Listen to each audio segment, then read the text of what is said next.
discussed that were not in your executive budget proposal? People have discussed some sales taxes on different items. We're at the point where we're trying to close this budget. There's a Monday deadline. If the legislature doesn't close this deficit by that time, I will do it in emergency appropriations. So I don't think it's. There are a lot of things being discussed, and they lead to a whole lot of rumors. I think if there were any taxes at all, I would suggest the ones that are in my original budget, like the sugar tax, because it relates directly to the consumption of sugar, which has heavily taxed all of our taxpayers and healthcare costs. That would be the one I would like. It's not going over very well with the legislature, so some other ideas have been brought to us. You wouldn't like to elaborate on those? What kind of items might be taxed? Obviously there's been talk about the taxes on clothing and that kind of thing, but I don't want to unnecessarily alarm anyone until the budget is actually passed. What I'll say is that the taxes are going to be about 10% of the deficit reduction plan. There will be zero in borrowing, and the rest will be some rather severe cuts, which may be unpopular, but it will keep the state from becoming insolvent. And we, as a state, as a country, and even internationally, have got to learn what will be known as the lesson of our time, not to live beyond your means. Governor, as you mentioned, there's been talk of increasing the sales tax. What's the plan on that, and how much could it be? You see, this is why I didn't want to get into this conversation with Steve here, because there is no plan. So there's a lot of conversation about it, and it gets out, and then you ask me about it. There's no specific plan. This is something that has been raised. And by the way, it's been raised for the last 3 months. Is it true that Speaker Silver is proposing new taxes as a way of mitigating possible education cuts? Well, I wouldn't put it on any party individually. I mean, who brought it up is really inconsequential. The reality is that I think that some of the proposals that I made, such as a wine in the grocery stores, which would bring in a lot of revenues, the sugar tax, which would bring in $800 million. That would certainly go a long way to alleviate the strain on our deficit.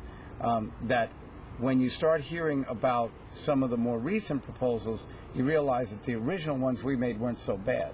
Do you believe the leaders are taking your deadline seriously at this point? I don't really know whether they're taking my deadline seriously or not, but I want the public to know that I didn't put a deadline out for public discussion and not plan on meeting it. If they do not bring me a balanced budget by Monday, I'm going to put the rest of the savings in emergency appropriations, and they will have to vote on them. It is lawful. It was determined that the governor should make these decisions alone if the legislature is presumed by public policy to have abdicated its role to the public. And I think after 3 months of delay, they have fulfilled the criteria for me to put the emergency appropriations in. There's talk that one more question. There's talk that budget bills could pass starting as early as today. Is that true? Well, budget bills have already passed. We passed some last week. Not all of the budget that we passed so far has been in emergency appropriations. Is monetization on the table? Is what? Monetization. I don't think I know what that is. It's regarding the state lottery and the bridges. Is it possible?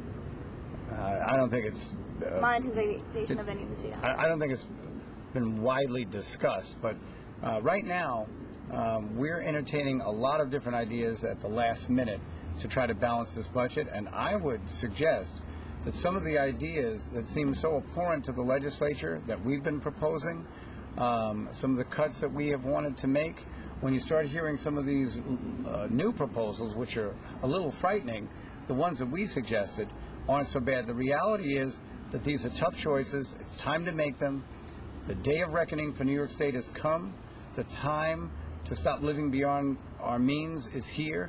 And it's very difficult to have to advocate for this. I totally understand the frustration that my colleagues have having to make these tough choices. And I hope that the public will understand that we have a very huge deficit.